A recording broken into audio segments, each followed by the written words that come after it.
Welcome to Stavropol.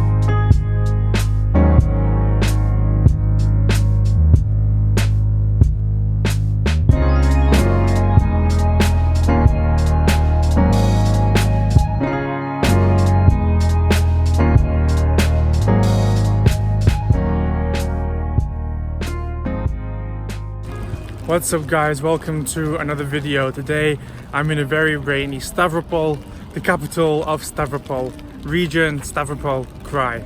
I'd like to start off by apologising for the shaky video, as today I'm only using one hand, as the other hand is on an umbrella.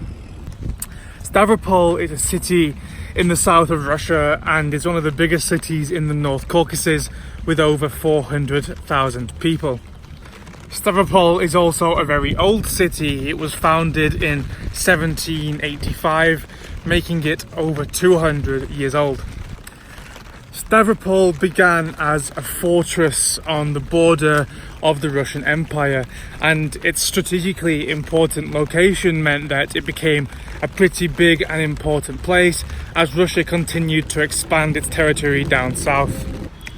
In more recent history, Stavropol was invaded and controlled by the Nazis during World War II, and they used the airport here as a strategic location for their bombing raids of the oil fields in the south of Russia.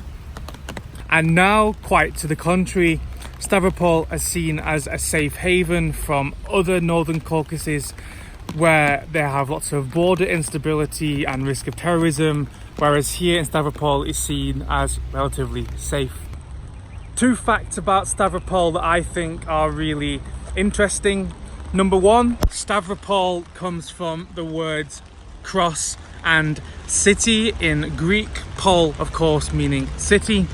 And the second fact is that this city lies on the 45th parallel, which means it's exactly equidistant between the North Pole and the equator. And there's even a street here in this city called 45th parallel, which lies on about the exact location. The main square in this city is here, Lenin Square. Lenin Square is right in the center of Stavropol and has loads of important buildings like this one here, a theater, over here the government building, over here a football stadium, and of course, the same in every Russian city, a big statue of Lenin. The government building is where the governor of Stavropol Krai works and where the local parliament is. And this building I thought was a theatre, I've now found out is actually a library. Next to Lenin Square is Alexander Square. Alexander Square is the busiest part of Stavropol because it's surrounded by shopping centres, cafes, restaurants, government administration buildings and hotels. There's even a cool little garden area and this woman playing the piano.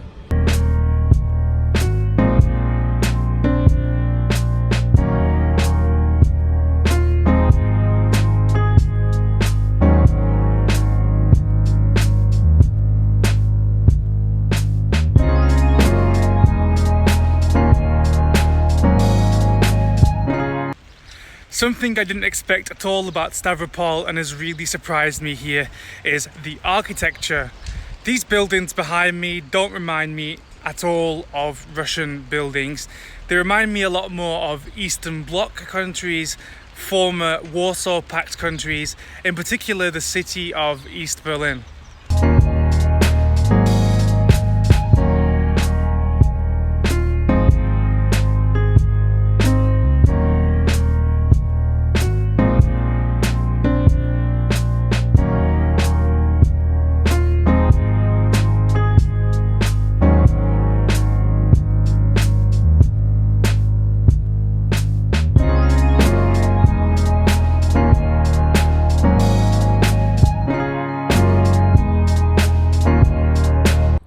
most beautiful building in Stavropol is probably this, the Kazan Cathedral. Its golden domes, I hear, reflect the sun very strong on a really summery day.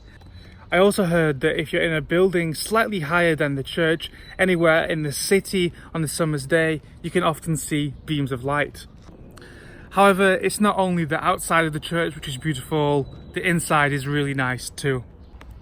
Another great place to visit here in Stavropol is Fortress Mountain. It has a cool range of monuments with a wide variation in architectural styles. But don't be shocked by the name. The walk up to here is not a mountain, and in fact it's barely even a hill. This area, Fortress Mountain, in Russian Krepostnaya Gora, has a wide range of things, including a monument to Pushkin, an eternal flame, a beautiful light fountain which at the moment is off, and this really cool statue to the soldier. There's also a viewing platform which looks away from the city, and I imagine it's where this place got its name, Fortress Mountain.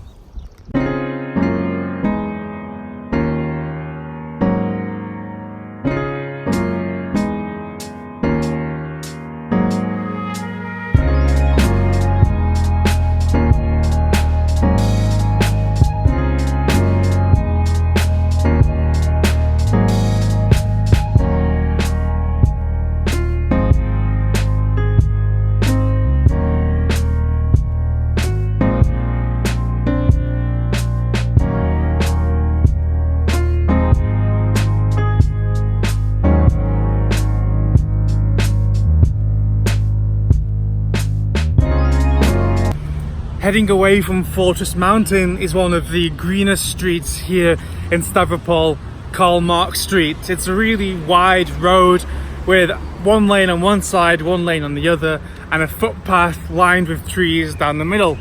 It's a really nice place to walk, and at the end it has a big triumphal arch called Tiflis Gate. Three of the most recommended places here in Stavropol are parks and gardens, and this one I'm in right now is here in the centre of the city and is called Central Park. It has lots of grassy areas and cafes, and I imagine it's really nice on a warm summer's day. The other two parks and gardens are Victory Park, which is set in the forest. It's much larger than this and it's more for long walks, although they have nice cafes and children's family attractions there too. And the other one is the Botanical Garden, which is the #1 recommended place on the internet for almost every website about tourism here in Stavropol, and it has over 100 types of trees, plants and flowers. Guys, you can see it's just started to get sunny here just as my time in Stavropol has come to an end. I have a flight back home to Moscow in about 3 hours. So I'd just like to say thank you so much for watching this video. I actually have a really good impression of Stavropol despite the terrible weather. I feel like it's very clean. I feel like the architecture is quite unique, not very Russian, and I think it's a bit of a hidden gem here in the south of Russia, and I will definitely come back later on a sunny day. So guys, thank you so much for getting this far in the video. If you liked it, please give me a thumbs up. If you're from Stavropol, please give me a comment, and if you want to see more videos about Moscow and other cities in Russia, please give me a subscription. I would really appreciate it. Thank you. Goodbye.